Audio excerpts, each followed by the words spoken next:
네, 안녕하세요. 교대역변 박상민 변호사입니다. 분명 합의하에 성관계를 가졌다고 생각했는데 누군가가 여러분을 강간죄로 고소했다면 어떨까요? 아마 합의금을 노리고 접근한 꽃뱀일 수도 있죠. 꽃뱀?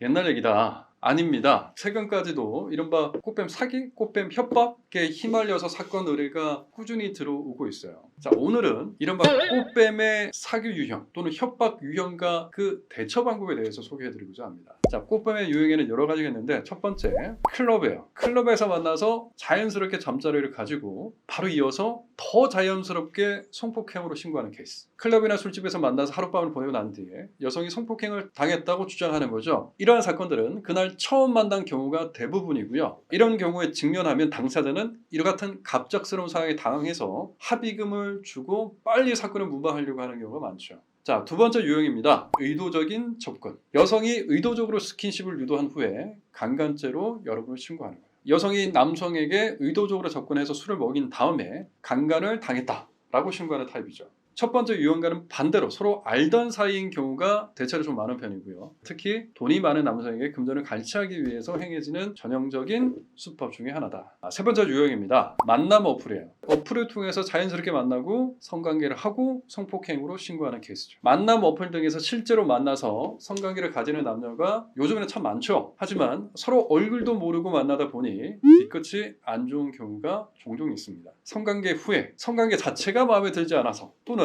돈이 필요했는데 원하는 금액을 주지 않는다는 이유로 성폭행으로 고소하는 경우도 많죠. 네 번째 유형입니다. 미성년자예요. 미성년자가 나이를 속이고 성관계를 한 다음에 이를 고소한다. 고소명은 아청법 위반 강간. 미성년자 유형은 유형 3과 연결되는 경우가 많습니다. 즉 어플로 만난다 이거죠. 어플로 만난 여성과 성관계를 가졌는데 알고 보니까 미성년자였다는 거예요. 성관계를 가진 후에 미성년자다라는 사실을 자연스럽게 밝히고 이를 협박의 수단을 삼고 있는 거죠. 미성년자 강간은 특히나 처벌 강도가 엄청 셉니다. 그리고 신상 기록이 남을 확률도 엄청 높고 그렇기 때문에 이를 악용하는 수법들이 많습니다.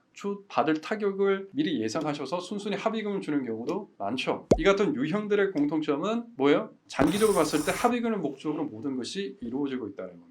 하지만 이 같은 상황에서도 올바른 대처 방법을 알고 있다면 이런 꽃뱀 사기나 꽃뱀 협박도 단호하게 잘 현명하게 대처할 수 있다 이거죠. 어떻게 대처해야 될까요? 자, 첫 번째, 적극적 해명입니다. 자, 순순히 합의금을 주고 끝내는 사건이 빈번한데 하지만 순순히 사과를 하고 합의를 하는 것이 카톡이나 전화상 녹취가 되어 있다라고 했을 때는 이 해당되는 사건을 자백하는 것과 다르지 않아요. 저지르지도 않은 일에 대해서 굳이 사과할 필요는 없습니다. 오히려 적극적으로 해명하는 자세가 실제 무죄나 무혐의를 받기 위한 전제 요건 또는 필수적인 증거 자료일 수도 있습니다. 이로 잘 판단하시면 좋겠습니다. 둘째는 증거 확보죠. 해당 사건은 형사사건 중에서 큰 사건입니다. 그렇기 때문에 증거 수집을 통해서 적절하고 적극적으로 해명하는 게 중요하다. 만약 성관계를 맺었다면 합의하에 성관계를 맺었다는 것을 증명해야죠. 예컨대 거부감 없이 모텔에 손을 얹고 들어가는 CCTV를 빨리 확보하거나 여러분 CCTV도 한 달 정도의 보관 기간을 두고 있기 때문에 그 기간을 넘기면 이 결정적인 증거 부분이 소실되는 거예요. 아시겠죠? 그러니까 이런 증거를 확보하는 게 중요하다. 그 다음에 성관계 동의 문자나 통화 내용 그리고 서로 간에 썸을 타고 있었다 또는 추파를 서로 주고받고 있었다는 부분을 증명할 수 있는 그런 내역이 있다면 그것 또한 확보를 하시는 게 필요하다라는 겁니다. 여기서 주의해야 할 점은 절대 문자로 사과하는 내용을 보내시면 안 됩니다. 미안하다는 뉘앙스의 문자가 남게 되면 혐의를 인정하는 증거로 판단되어서 향후 법정에서 본인의 공소 사실을 입증하는 불리한 증거로 활용될 수 있죠. 셋째는 변호사를 선임하는 것인데 이 같은 중대한 범죄, 큰 범죄 그리고 억울한 사건일수록 변호사 선임은 필수적입니다. 수사 초기 단계에서부터 증거 수집과 명확한 진술이 필요하기 때문에 이 초기 단계는 경찰 조사를 받을 때부터이기도 하지만 그에 앞서서 피해자와 대화가 필요한 아주 초기의 그 단계에서부터 변호인의 조력이 필요할 수도 있습니다.